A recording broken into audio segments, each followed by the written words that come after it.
Hi and welcome back to It's a Miracle Beauty. My name is Brandy and my channel is based almost exclusively on utilizing what you already own and not purchasing a ton of new beauty products.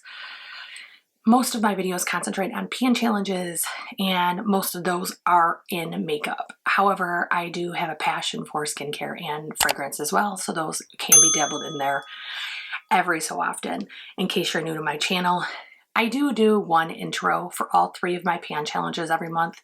I feel bad explaining this every month, but I do have new visitors every month. I have an autoimmune disease. I work a very long, stressful job, more than 40 hours every single week. And then I also have a very large family and obviously husband and everything else. So, and this helped me out by doing one video intro that I put across all 3, and then the challenges go through faster and I spend less time editing and everything else. So for me, it's very useful and I hope that you can understand and be patient with that. My pan challenges tend to be a little bit different than other people's. I feel like pan challenges are very personal. So if you don't pan like me and I don't pan like you, that's fine. How I do my pans is that not every product is meant to be utilized to completion. Not every single product is meant to be emptied. However, some have a goal of hitting a pan, some have a goal of just utilizing the product and not wasting products while if I pan these items and then I waste these items, it doesn't make sense. So my pan challenges, I started doing them this way last year in 2023, and I utilized and used up more products than I've ever used in my entire makeup existence. And then on top of that, I actually had more empties as well. Even though that wasn't my supreme goal, I actually utilized to completion more products. I also started figuring out things about my own tastes and my own preferences much easier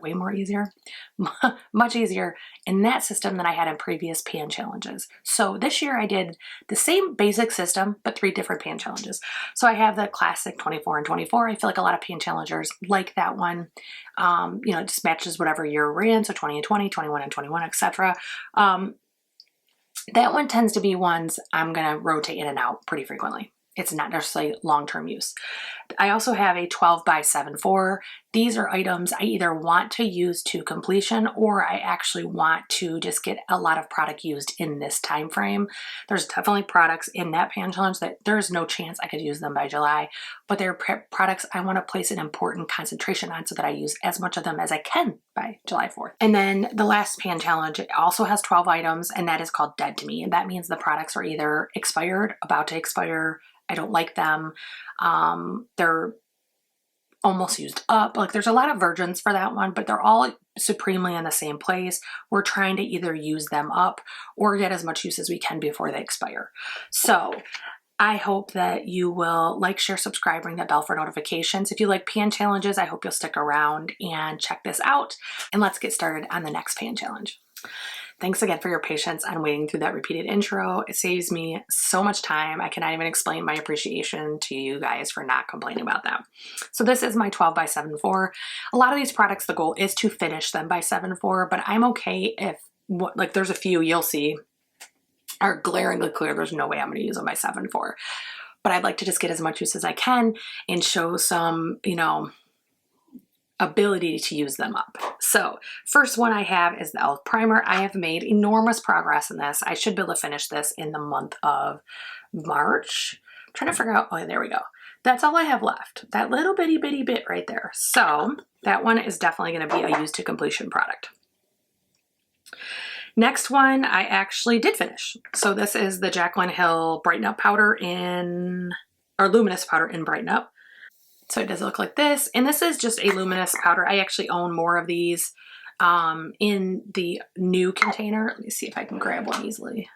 So this is what they look like in the newer container. They are sold out and out of business now, but I bought a bunch when they were $8 at Ulta because I use these every single day when I do my makeup. I use these. So it's definitely something that I will be depressed when it leaves, although I am hearing from a lot of people that it's a similar version of the Laura Mercier Glow Up or like luminous powder. So whenever I run out, if I still have that ability, that taste in makeup, I'll just try that next. So I'm moving that over to my empties. Next is my Mario powdered bronzer. This is the companion to his cream bronzer he released in the same type of packaging. Looks like this. that I could, now that I don't have my nails on, I can never open anymore. So this has 3 sections. Mainly it has almost like a contour section or a regular bronzer, has a luminous bronzer, and that has almost like a highlight. I just swirl these all together. I enjoy this product. I see a little bit of disruption, but nothing really noticeable yet. Next is my Danessa Myricks Yummy Primer, and as you can see, there is a lot gone from this. I mean, this is all we have left right there. So I will have no problem finishing that. I enjoyed that primer. If you're looking for a very moisturizing, it gives you a little bit of a luminous to it, but it's not glittery. Like, it's just healthy, which makes sense because I believe the name is like healthy, yummy skin. Yeah, glow serum. So that one is amazing. I really enjoyed that one. Next is another e.l.f. blush. I have one in my other 24 and 24 as well. This one is called St. Bart's, and I'm struggling with all of these e.l.f. ones because if you use your blush brush for more than one color, they tend to have transfer, and the transfer looks gross. So I'm struggling with these because if it looks gross, I don't want to use it. So I have to like keep cleaning them up.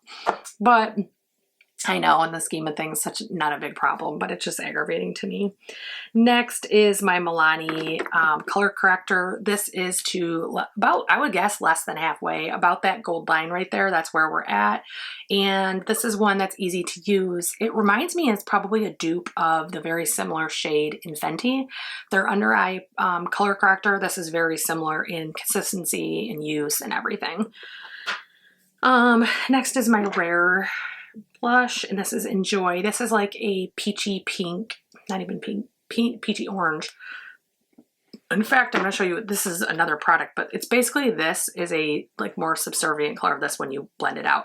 I typically mix this with concealer and then use it because it's just too bright for my skin. But once I mix it, then it becomes really blended in, and it almost has like that your skin but better glow to it. So I do enjoy it. I will never buy a full size of these ever again. I have another color that's easier for me to use in a travel size, and I think it would take me years to use the travel size because you need such little bit for those blushes. Next is, actually, I showed you, it's the M Cosmetics. This is in Magic Hour. This matches that other blush perfectly by Rare. I use these together often. And then also with my Mykonos, in my 24 and 24, I have Mykonos by, it's a Wanderlush Primer Infused Blush by Buxom. And these three, this and then the Joy by Rare, look really good together. They're really pretty, and they really just create a great effect. So I use those a lot together. Next is my e.l.f. contour. This one, I have made it this far, which is funny to me because this is not one of my favorite products in the whole world, but I'm going to keep using it. But I think that it's going to be a struggle for me to keep using it to 7.4. I'm going to, because it's usable and it's not that big of a deal. You know, it's like if I can get to this far, then I can finish it. But it's one that it's not consistent. Either it looks really good or it looks really bad. But there's never. The same reason I decluttered my amber shade from Fenty's cream is it's either looks really good or it looks horrendous. There's nothing in the middle. So that's definitely one that's a struggle for me. And then next is the Huda Glowish Primer. It is my understanding that all Glowish products are now discontinued, so that would include this as well. So all the more reason to pan it and get it gone, because if I can't repurchase it, I don't want to like hang on to it and fall in love with it more and more and more and more and more. I might as well get it gone. So I am on the bottom layer. I think there's probably at least 3 to 6 months left in this. I mean, it's hard to gauge because of when you use it, but I think what I might do is when I start using this in probably April, because March I am going to be working from home a lot of the month. My son's in driver's training locally by my house, so I'm not going to the office for like, I think it's 12 business days, but it's 2.5 weeks. So in April, I will probably put this as a really heavy rotation product, see how much I can use to get it completed as soon as possible. Next is my YSL. This is the new Bare Look tint, and this is in shade 2. I actually think I should have probably did 1. This one oxidizes a little bit. It's not terrible as long as I use it with something, especially if I use something that's a little light for me and then mix this in, it's usually really good.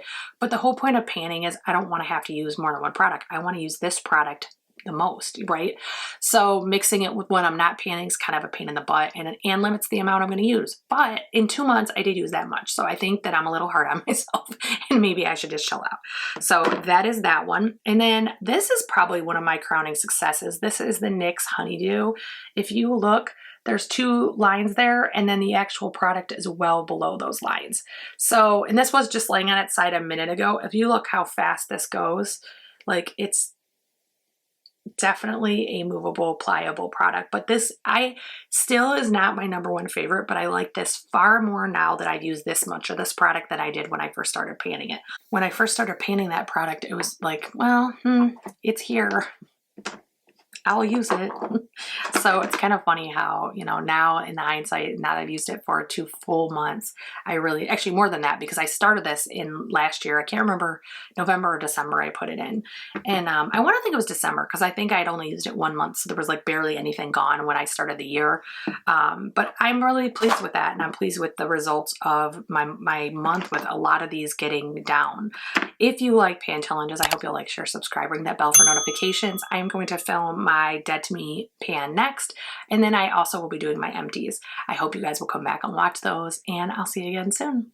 Don't forget to like, share, subscribe, guys. Click the bell.